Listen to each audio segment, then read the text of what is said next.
Good morning students. Last lecture में हमने nature of carbon halogen bond उसके बारे में हमने पढ़ाई की थी। आज हम लोग देखने वाले हैं physical properties of hello alkane and hello arene compounds. बराबर, ये बहुत ही इंपॉर्टेंट टॉपिक है। इसके अंदर से बहुत सारे एमसीक्यूज पूछे जाते हैं नीट में, जेईई में, गुजसेट की एग्जाम में। बराबर, तो हम लोग देखेंगे क्वेश्चन के बारे में, डिस्कशन भी करेंगे। तो पहले बेसिक देखते हैं कि alkyl halides are colourless when pure. When we found in a pure compound the alkyl halides are colourless. उसके अंदर भी एक्सेप्शनल केसेस हैं, जैसे कि bromides and iodides. Bromides and iodide compounds develop colour in presence of sunlight. बराबर, इसका मतलब ये हुआ कि जब उसके ऊपर सनलाइट इंसिडेंट होती है, बराबर, तो वो कलर डेवलप करते हैं, ब्रोमाइड एंड आयोडाइड कंपाउंड्स। दूसरा है, next one is volatile halogen compounds have sweet smell. So first of all, what is the meaning of volatile? बराबर, वोलेटाइल क्या होगा कि जिसका बॉइलिंग पॉइंट बहुत ही कम है, कि जो रूम टेम्परेचर पे ही तुरंत ही वो लिक्विड में से गैस में कन्वर्ट हो जाएंगे, जैसे कि पेट्रोल, डीजल, आप लोग जानते हो वो वॉलेटाइल कंपाउंड है। तो इसमें भी ऐसा है कि जो वॉलेटाइल हैलोजन कंपाउंड्स होंगे, हैलोजन कंटेनिंग कंपाउंड्स होंगे, उनकी स्वीट स्मेल होती है। अब वो कौन कौन से हो सकते हैं? बराबर, जिसके अंदर बोला है कि chloromethane, bromomethane, chloroethane and some chlorofluoromethanes are gases at room temperature। and अगर उससे ज़्यादा कार्बन वाले हेलोजन कंटेनिंग कंपाउंड्स लेते हैं तो वो लिक्विड हो जाते हैं, और उससे भी ज़्यादा अगर कार्बन है, बराबर, तो वो सॉलिड्स में हमें मिलते हैं। बराबर, तो ये बेसिक थोड़े से टर्म्स थे, फिजिकल प्रॉपर्टीज थी हेलो अल्केन हेलो एरीन की। अब जो हमारा नेक्स्ट टॉपिक है वो बहुत ही इंपॉर्टेंट है एमसीक्यू के लिए, melting point and boiling point of different halogenated compounds. तो उसके अंदर डिफरेंट डिफरेंट पॉइंट के हिसाब से हम लोग सीखेंगे। तो बेसिक फर्स्ट पहले देखते हैं कि अगर एक ही हेलोजन कंपाउंड है, सॉरी एक ही हेलोजन एटम प्रेजेंट है कंपाउंड के अंदर, तो उसके अंदर हम लोग देखेंगे कि as the number of carbon increases, as the number of carbon increases the melting point and boiling point increases. As the number of carbon increases, the melting point and boiling point increases. For example, halomethane has only one halogen atom and one carbon atom. Haloethane, the number of carbon is 2. The boiling point and melting point is higher than the halomethane. Same way यहाँ पे हमने लिया है हेलोप्रोपेन, यहाँ पे भी क्या होगा, नंबर ऑफ कार्बन ज्यादा है तो उसका बॉइलिंग पॉइंट मेल्टिंग पॉइंट हेलोइथेन से ज्यादा होगा। इसका मतलब जैसे जैसे नंबर ऑफ कार्बन इंक्रीज होते जाएंगे कंपाउंड के अंदर, वैसे वैसे boiling point and melting point increase होगा। नेक्स्ट देखते हैं, वैसे ही as the number of halogen atom increases. चलो नंबर ऑफ कार्बन हम लोग सेम ले देते हैं कि कंपाउंड्स के अंदर नंबर ऑफ कार्बन सेम है और उसके अंदर number of halogen atom increase होते हैं, तो भी क्या होगा कि melting point and boiling point increase होगा। फॉर एग्जांपल हेलोमीथेन, डाइहेलोमीथेन, ट्राइहेलोमीथेन एंड टेट्राहेलोमीथेन, कि जैसे जैसे हम लोग नंबर ऑफ हेलोजन एटम्स भी इंक्रीज करते हैं, वैसे वैसे क्या होता है, उसके अंदर boiling point and melting point increase होता है। उसका रीजन हम लोग देखते हैं थोड़ी देर में ही कि ऐसा क्यों होता है कि हेलोजन एटम्स ऐड होने से, इंक्रीज होने से, या तो फिर नंबर ऑफ कार्बन इंक्रीज हो रहे हैं, तो उसके अंदर ऐसा तो क्या चेंजेस आ रहा है उसकी प्रॉपर्टीज में कि उसका boiling point and melting point increase होता है। वो रीजन हम लोग देखते हैं अभी यहाँ पे। पहले एक पॉइंट देख लेते हैं कि boiling point and melting point of halo alkanes are higher than the parent hydrocarbon. That means halomethane, वो उसका पैरेंट हाइड्रोकार्बन हो जाएगा मीथेन, हेलोइथेन उसका पैरेंट हाइड्रोकार्बन हो जाएगा इथेन। तो यहाँ पे लिखा है कि boiling point and melting point है वो हेलो अल्केन का ज्यादा है, किससे? उसके पेरेंट है हाइड्रोकार्बन कंपाउंड से, बराबर। दैट मीन्स यहाँ पे मीथेन लेते हैं तो यहाँ पे हेलो मीथेन का ज्यादा होगा, इथेन है तो उससे ज्यादा हेलो इथेन का बॉइलिंग पॉइंट मेल्टिंग पॉइंट ज्यादा होगा, बराबर। आगे हमने ये 2 पॉइंट देखे, यहाँ पे ये 3rd पॉइंट देखा, उसका रीजन हम लोग देख लेते हैं कि ऐसा क्यों होता है। तो सबसे पहले याद करो कि हम लोग nature of carbon halogen bond था, उसके अंदर हम लोग पढ़ चुके हैं कि the carbon halogen bond is polar, बराबर। यहाँ पे जो हाइड्रोकार्बन लेते हैं सिंपल अगर हम लोग मीथेन, तो वो नॉन पोलर कंपाउंड है, नॉन पोलर है, दैट मीन्स उसके अंदर जो इंटरमॉलिक्यूलर अट्रैक्शन फोर्स है वो बहुत ही वीक होगा। यहाँ पे पोलैरिटी की वजह से, ड्यू टू पोलर बॉन्ड, उसके अंदर डायपोल डायपोल इंटरेक्शन होगा, dipole induced dipole interaction force भी हो सकता है। इसका मतलब यहाँ पे स्ट्रॉन्ग इंटरमॉलिक्यूलर अट्रैक्शन फोर्स हमें देखने को मिलेगा। क्या होगा? स्ट्रॉन्ग इंटरमॉलिक्यूलर अट्रैक्शन फोर्स देखने को मिलेगा। तो ये सिंपल रीजन हो गया इसका कि हाइड्रोकार्बन से हेलो अल्कीन का जो बॉइलिंग पॉइंट मेल्टिंग पॉइंट होता है वो ज्यादा होता है। नेक्स्ट हम लोग देखते हैं कि नंबर ऑफ हैलोजन एटम्स तो हमने सेम ही रखे हैं, बराबर। यहाँ पे जो हमने देखा था फर्स्ट पॉइंट था जो आपका number of halogen atoms same है, बट उसके अंदर क्या होता है कि जैसे जैसे नंबर ऑफ कार्बन इंक्रीज होते हैं वैसे वैसे क्या होगा, उसके अंदर boiling point melting point increase होता है। उसका रीजन है ये साइज, कि जैसे जैसे नंबर ऑफ कार्बन इंक्रीज हो रहे हैं, जैसे जैसे number of halogen atom increase हो रहे हैं, वैसे वैसे क्या होगा, साइज इंक्रीज होगी, बराबर। साइज इंक्रीज होती है तो उसकी वजह से जो इंटरमॉलिक्यूलर डिस्टेंस, मतलब distance between the two molecule, वो क्या होगा, डिक्रीज होगा। सॉरी, इंटरमॉलिक्यूलर डिस्टेंस क्या होगा, साइज इंक्रीज हो जाने की वजह से डिक्रीज होता है। साइज इंक्रीज हो जाने की वजह से क्या होगा, इंटरमॉलिक्यूलर डिस्टेंस डिक्रीज होगा। अगर डिस्टेंस डिक्रीज होता है, बराबर, तो उसकी वजह से क्या होगा, इंटरमॉलिक्यूलर फोर्स इंक्रीज हो जाएगा। अगर डिस्टेंस कम है दैट मीन्स इंटरमॉलिक्यूलर फोर्स क्या है, ज्यादा है।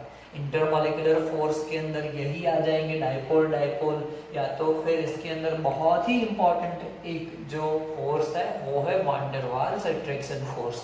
जैसे जैसे कंपाउंड मॉलिक्यूल की साइज इंक्रीज होती जाएगी तो van der Waals force increases. Due to van der Waals force the melting point and boiling point increases, बराबर। तो ये बहुत ही इंपॉर्टेंट आपका एक टॉपिक है कि साइज की वजह से क्यों boiling point melting point increase होता है। यही रीजन यहाँ पे आ जाएगा कि हमारे पास हैलोजन एटम्स भी बहुत सारे हैं, 4 हैलोजन एटम्स हैं, fluorine chlorine bromine and iodine. तो अगर साइज की बात की जाए सो द फ्लोरीन से ज्यादा क्लोरीन की होगी देन ब्रोमीन, एंड द सबसे ज्यादा साइज होगी आयोडीन की, बराबर।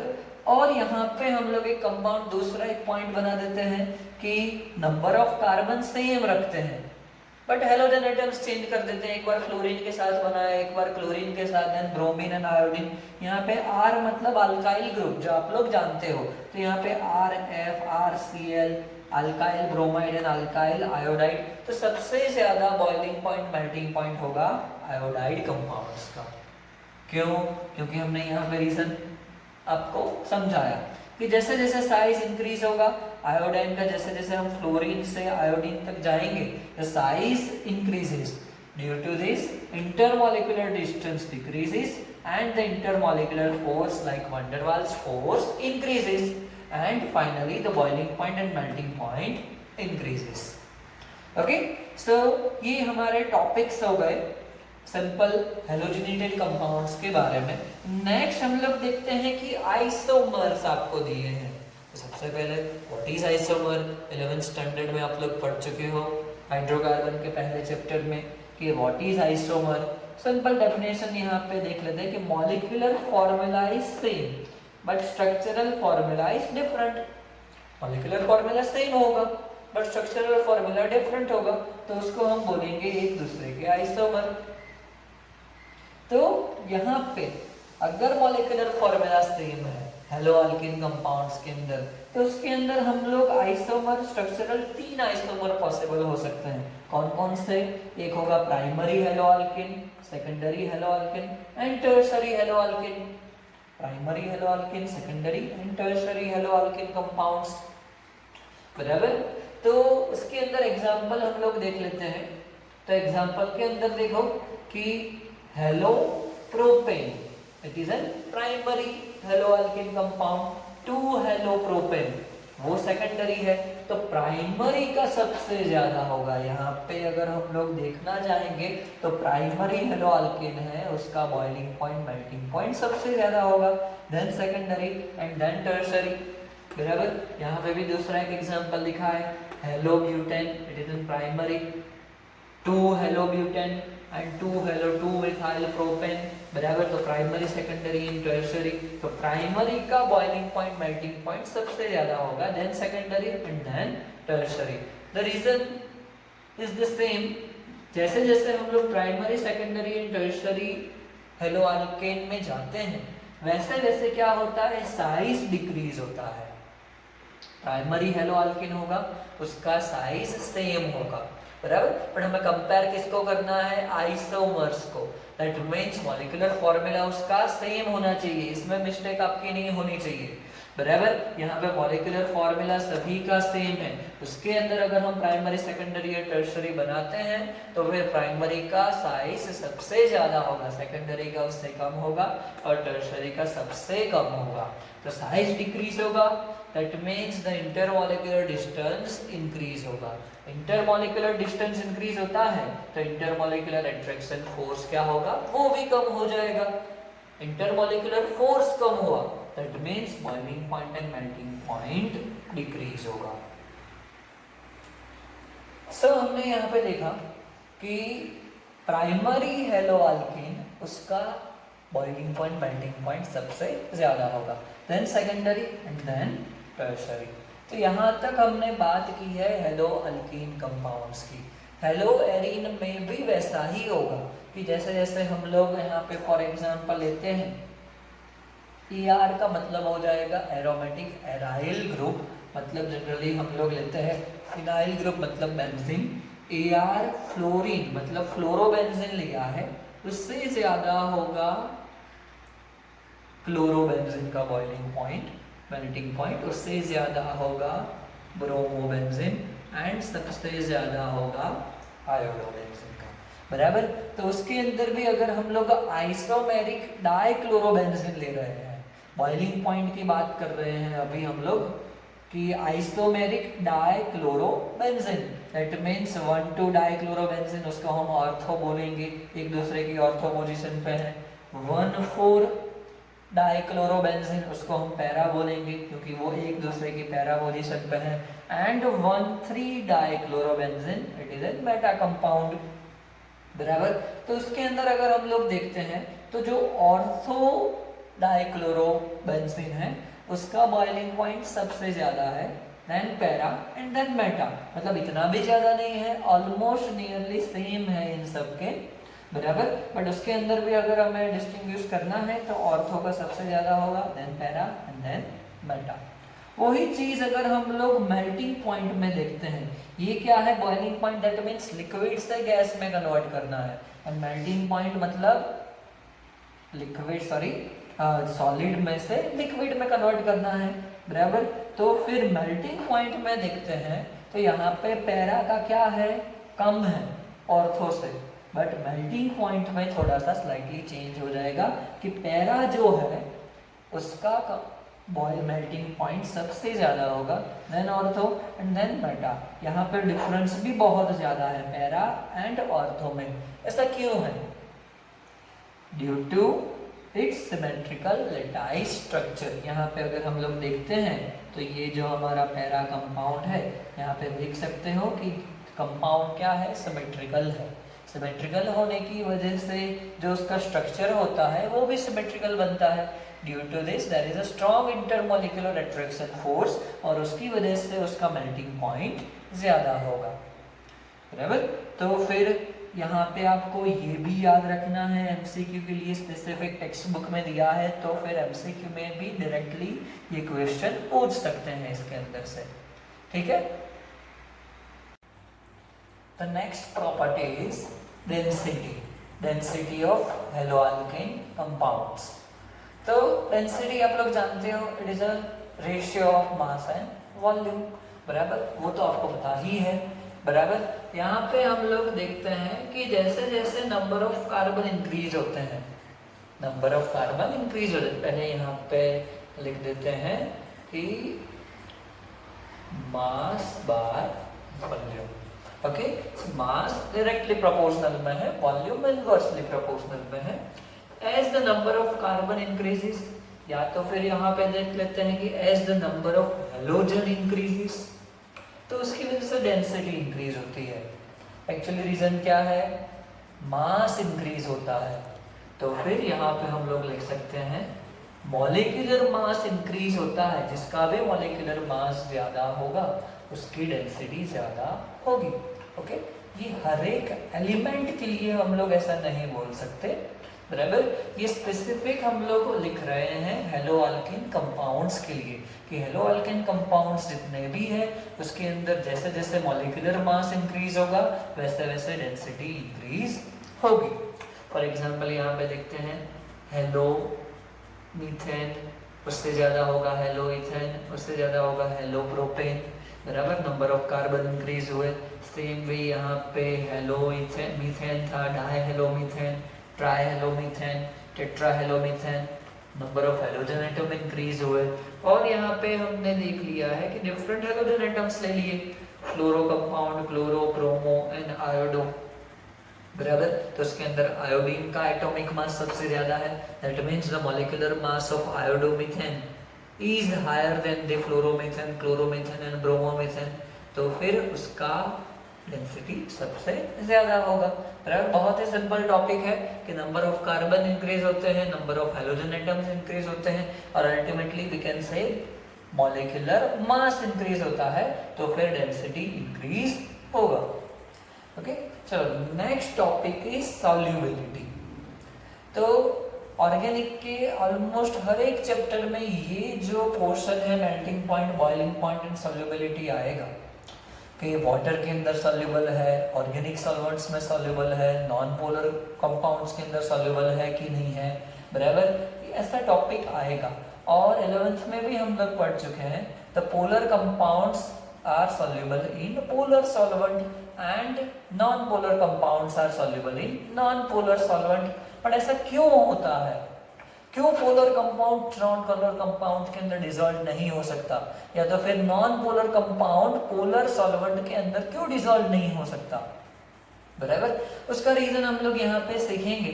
पहले देख लेते हैं कि हेलोअल्केन कंपाउंड्स हैं वो वाटर के अंदर बहुत ही स्लाइटली सॉल्युबल होते हैं, बहुत ही कम सॉल्युबल होते हैं, बराबर। बट ऑर्गेनिक सॉल्वेंट के अंदर वो सॉल्युबल है, बट वाटर के अंदर वो सॉल्युबल नहीं होते हैं, बहुत ही कम अमाउंट में, स्पेरिंगली सॉल्युबल, डिफिकल्टली सॉल्युबल होते हैं, वो भी बहुत ही कम अमाउंट में, बराबर। उसका रीजन हम लोग देखते हैं, ये रीजन वैसा ही रहेगा जैसे पोलर कंपाउंड्स पोलर सॉल्वेंट्स के अंदर डिसॉल्व होते हैं, non polar compounds non polar solvent के अंदर डिसॉल्व होते हैं, उसका भी रीजन यही रहेगा। पहले हम लोग ये हेलोअल्केन वाला देख लेते हैं कि सबसे पहले देखते हैं कि वाटर अगर हमने एज ए सॉल्वेंट लिया है, so water has intermolecular hydrogen bond, extra एक उसके पास फोर्स है, कौन सा है, इंटरमॉलिक्यूलर हाइड्रोजन बॉन्ड का फोर्स है, बराबर, दो वाटर मॉलिक्यूल्स के बीच में। वैसे ही अगर हेलोअल्केन कंपाउंड लिया है हमने, मैंने यहाँ पे CX बॉन्ड बताया है, दैट मीन्स वो हेलोअल्केन कंपाउंड है। तो हेलोअल्केन कंपाउंड के अंदर डायपोल फोर्स होता है, बराबर। तो कोई भी कंपाउंड्स को दूसरे सॉल्वेंट या तो फिर कोई भी कंपाउंड के अंदर डिसॉल्व होने के लिए जो रिक्वायरमेंट होनी चाहिए वो ये होनी चाहिए कि जो नया जो फोर्स बनता है, जैसे कि हमने हेलोअल्केन कंपाउंड को वाटर के अंदर डाला, वाटर मॉलिक्यूल में डाला, बराबर। तो फिर जो नया फोर्स जो बनना चाहिए किसके बीच में, हेलो अल्केन एंड वाटर के बीच में, वो जो फोर्स है, वो जो उनका पुराना फोर्स था वाटर वाटर के बीच में, हेलो अल्केन के बीच में, उसके जितना ही होना चाहिए, या तो फिर उससे ज्यादा होना चाहिए, बराबर। बट यहाँ पे क्या होता है कि हेलोजन कंटेनिंग कंपाउंड मतलब हेलो अल्केन एंड वाटर के बीच का जो फोर्स होता है वो वीक है, बल्कि यहाँ पे जो पुराना वाला था वाटर वाटर के बीच में intermolecular hydrogen bond and hello alkane के बीच में डायपोल डायपोल फोर्स, वो स्ट्रॉन्ग फोर्स है। बल्कि यहाँ पे जो नया बॉन्ड फोर्स जो बना हेलो अल्केन एंड वाटर के बीच में, वो वीक फोर्स है। इसी की वजह से हेलो अल्केन कंपाउंड है वो वाटर के अंदर ज्यादा सॉल्युबल होते नहीं है, बराबर। तो ऑर्गेनिक सॉल्वेंट के अंदर सॉल्युबल होते हैं, उसका रीजन भी यही है कि जो ऑर्गेनिक सॉल्वेंट के अंदर हेलो अल्केन और जो भी ऑर्गेनिक सॉल्वेंट के बीच का जो नया फोर्स बनता है वो उसके जितना ही स्ट्रॉन्ग है जो पुराना वाला था, उसकी वजह से वो सॉल्युबल हो जाता है। यही रीजन है पोलर कंपाउंड्स पोलर सॉल्वेंट के अंदर डिसॉल्व होते हैं, नॉन पोलर कंपाउंड्स के अंदर डिसॉल्व होते हैं, कि उसके अंदर जो पुराने जो फोर्स थे सॉल्वेंट के एंड कंपाउंड के, वो ही फोर्स आपको देखने को मिलेंगे नए उसी इंटेंसिटी के साथ, तो उसकी वजह से वो एक दूसरे के अंदर डिसॉल्व हो सकते हैं, बराबर। तो ये हो गया हमारा सॉल्युबिलिटी टॉपिक। नेक्स्ट लेक्चर में हम लोग preparation of hello alkane and hello Irene compounds देखेंगे।